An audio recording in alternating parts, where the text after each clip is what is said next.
Hi guys! Welcome back again to my YouTube channel. So for today's video guys is meron naman po akong i-share ng mga paninda dito sa aking tindahan. Bagong mga paninda ng mga candies. Ayan. So kung meron kang sari-sari store, itry mo to sa inyong mga tindahan kasi nga mabentang mabenta talaga yung mga candies sa mga bata. Isa to sa mga fast moving product dito sa aking tindahan. Ito yung bagong candy na binili po kanina. Ito is yummy fruit flavor. Ayan. Dalawang ganito yung binili ko guys. Isang ganitong design at saka isang ganito. Isang ganito guys is 25 pesos. And bibilangin ko muna mamaya kung magkano yung laman sa isang ganito. And ito naman is 25 pesos pa din. So dalawa yung binili ko. Bumili din ako ng ganitong candies. Choco Cube. Ayan. Para siyang Milo. Ito is 110 pesos. And yung laman niya is 120 pieces. Yung bintahan ko sa ganito guys is 4 pieces for 5 pesos. And bumili din nga pala ako ng mga ganito klase na candies. Meron tayo ditong toy box na may candy. And ito din is puro lang siya candy. Ayan. Ito is meron siyang para siyang play money. And then yung laman niya is candy. Bumili ako ng dalawa. 23 pesos yung isang pack. And bumili din ako ng ganito na mga candies guys. Ayan. At saka ito pa. Meron tayo ditong Hello Kitty na toy box. Ang laman nito is candy, sticker, and then meron siyang maliliit na mga toy. 23 pesos pa din sa ganito guys. Bumili ako ng Hello Kitty. Meron pa din tayo ditong Hello Kitty. Hello Kitty ulit. And then, meron tayo ditong panlalaki. Ayan. Yung Marble Toy Box. Ayan. Meron din tayo ditong Voltes 5. Ayan. And same pa din yung bintahan ko. 4 pieces for 5 pesos. Since nag-restock na sila ng gumberry, ayan, bumili din ako ng 3. Ayan. Mabentang mabenta itong gumberry dito sa aking tindahan kasi ang sarap niya. And yung bintahan ko sa ganito guys is 4 pesos. Bumili nga din pala ako ng mga gummies. Ito yung gummy bear, gummy strawberry, dalawa na, and gummy bear ulit.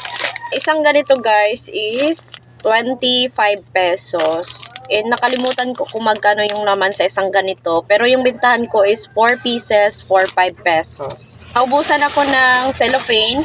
So, bumili ako ng ganitong cellophane. And itong maliit. And next naman na pinuntahan ko is puro siya mga damit. Ayan, eto siya guys. Ito is worth 1,000 plus. And yung candy naman is 600 plus. So, unahin na natin sa ganito guys. Ayan, 1,000 plus yung nabayaran ko. So, meron ako dito guys. So, isang ganito is 40 pesos. Pambabae siya. Meron siyang Shein nakalagay dyan. Class A lang to guys ha. Ayan, meron siyang tag na Zara. And meron siyang packet dito guys. Ito is 45 pesos wholesale price. Meron ako ditong kulay black. Meron akong kulay blue. And meron akong para siyang rose pink. Ayan. 45 pesos yung puhunan. So, bumili ako ng 5 Taslan short.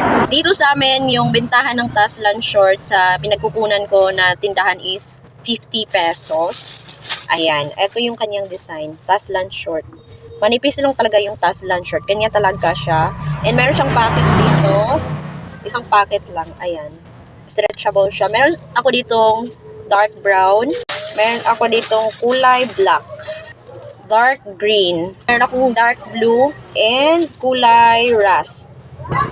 And bumili din ako ng isang Lacoste short. Kulay black lang. Kasi hindi ko nagustuhan yung ibang kulay. Ganito yung Lacoste short. Ayan. Ang kapal ng kanyang tela. And merong naka-embroid dito na ayan. And then meron tayo ditong packet. And then isang packet pa dito. Ayan. Puhunan sa ganito guys is 125 pesos. Bumili din ako ng B-pants. Ayan. So, meron pa naman akong stock dito ng B-pants. So, isa lang yung binili ko. Ayan. Size medium. Sa kanilang tindahan yung B-pants is 145 pesos. Next is, puro na to mga t-shirt. Ayan. Puro na mga t-shirt yung binili ko. 4 na peraso. Etong una is, eto guys, same lang sila ng price. Etong una is 135 pesos. At saka ito din, 135 pesos.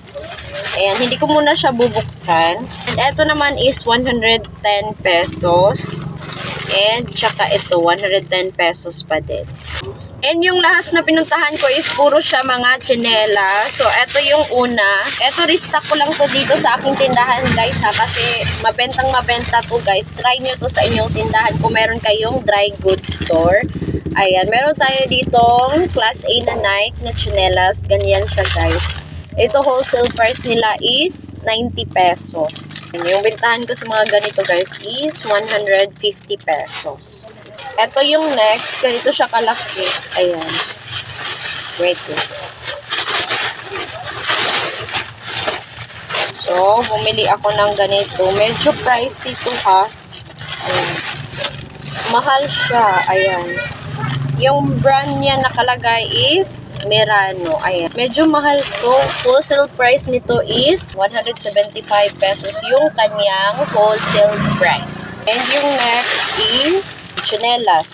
Ito naman, Havaianas na plain lang kasi maraming gusto ng plain lang na tsinelas, yung walang print na or kahit anong design. Ito wholesale price. Ayan, meron siya nakalagay 65 pesos. And yung bintahan ko sa ganyan is 100 pesos. So, yun lang yung mga pinamili ko, guys, kasi hindi ako nakapunta doon sa mga bilihan ng mga ponytail, ganon. So, next is, i-share ko din sa inyo kung bibili na ako ng mga ponytail and magre-restock na ako ng mga hair accessories dito sa aking tindahan. So, yun lang po for today's video, guys. And I hope may natutunan naman kayo sa mga share ko ng mga item dito sa aking tindahan, guys. Ayan. Please, wag niyo pong kalimutan na mag-like, comment, share, and subscribe. Thank you for watching. Goodbye. Happy selling!